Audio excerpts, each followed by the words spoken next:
Alrighty, this is Brian Baker here with Hunt Fish Camp. A few people have asked me now about doing a breakdown of Pool 8.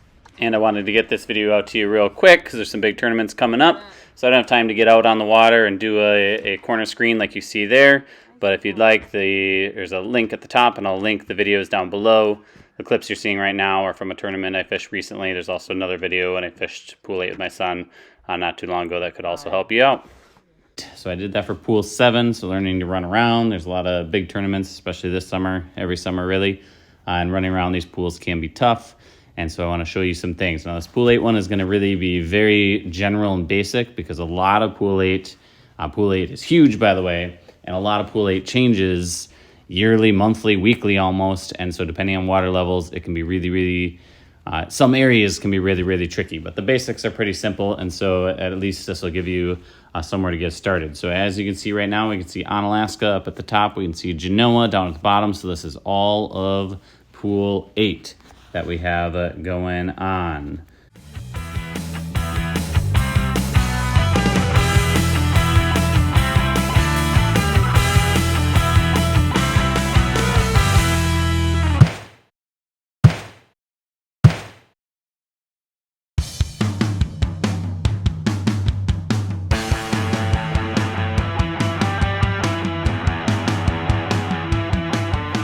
Okay, so now this is a little bit zoomed out, so it is a little bit tricky and tough, but what you can't see all that well up here, so this is Clinton Street is up there, so that's where the bigger landing on this pool where a lot of turns take off, and so this is all no wake zone. You idle down, and then you can run. Now to get out to the main channel, you run through this little cut right here. Now there is, so where I drew that line, there is some shallow sand on the one side, so just be cautious. There's a tree laying on the other side, so it's a bit tricky, but once you're out here, you're pretty safe. Now, most people go up and around and down what is called West Channel because you can run wide open through that. Down, if you were to go this way, that is slow no wake, so that's where you run up here. Now, up in this upper section, and I'm going to change colors. Let's just do yellow here. All right, if we zoom in just on this spot. So there is a very large wing dam that goes across here. And it's super shallow.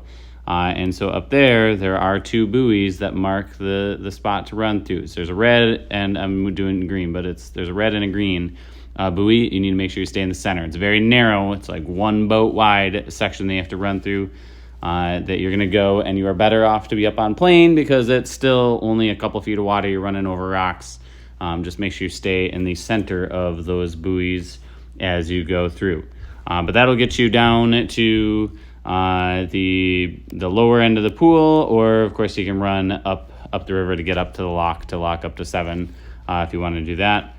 You can also go up this way to get up to Jolivet's Bay and a few other places up that way. There's some no-wake sections there. And anytime you enter any of these smaller sloughs, you run the risk of some sand and shallow water, mud, all sorts of stuff. And that's where the river changes so much every year.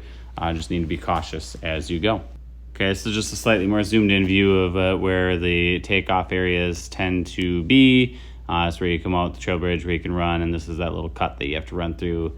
And you want to stay to that lower side a little bit, although there's trees there, so obviously don't run into those. And then obviously the marker buoys for running across this wing dam are going to be up there. Again, it's a real narrow little passage that you need to zip through. And I'll add that once you go through, you also need to go out to the other side because there's sand, like a sandbar that forms right up in there. So you want to get around that, but it's not usually a huge issue. Okay, on to the... My drawings look like kind of a mess here, but on to that. Hopefully it helps you out a little bit. On to the next section of the pool.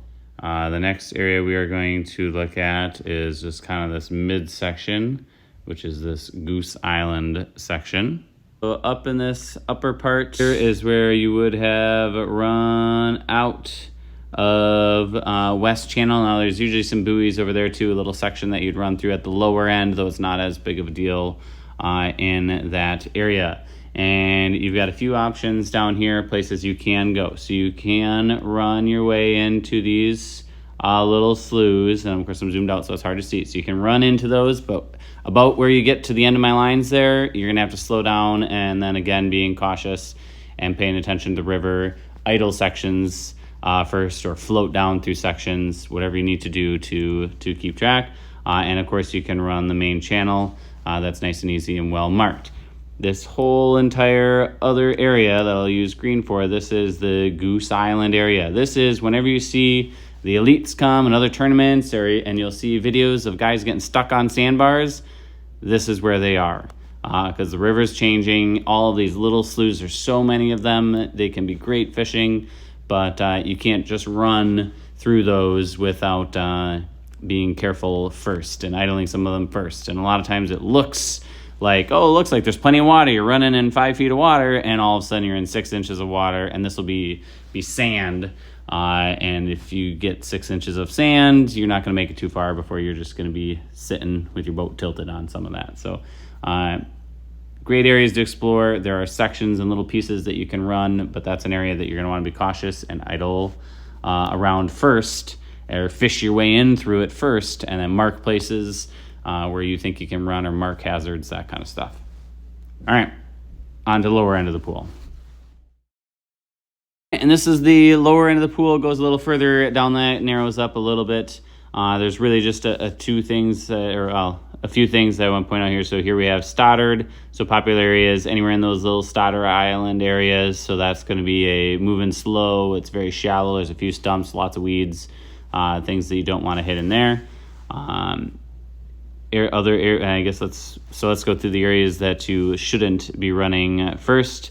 So this whole big giant section here is the raft section, and below that as well, but that is all going to be really, really shallow. There are stumps in there. I hit stumps every time I go in there with the trolling motor or idling or whatever.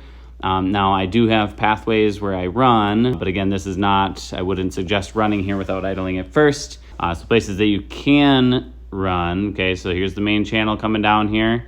Okay, there's a channel that comes all the way down here. Now the map, if you have decent mapping software, you'll be able to follow that, no problem, and you can run all of that if you want to. Where the barges run, okay, so what's going to be nicely marked for you is out along this side, okay, and down, and those take you down to that other lockdown there, and out in here is kind of no man's land. There's weeds and shallow bits. There may be a few stumps out in there too, so I'd be cautious about trying to run around out there. It's a big, giant, shallow flat. You can also run sort of in these little bits up here. You're going to start getting into some shallow water about there. So that's where I probably should add a red line. So let's add a red line to that.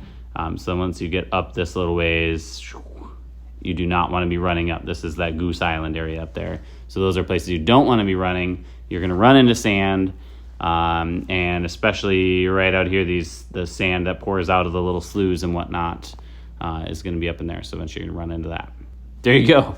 Hopefully that helps you out a little bit, looking at this Christmas tree of a little bit of a map anyway. So if you're coming up, if you've never been on Pool 8 before, hopefully it gives you just a couple basics of, okay, yes, you can run here.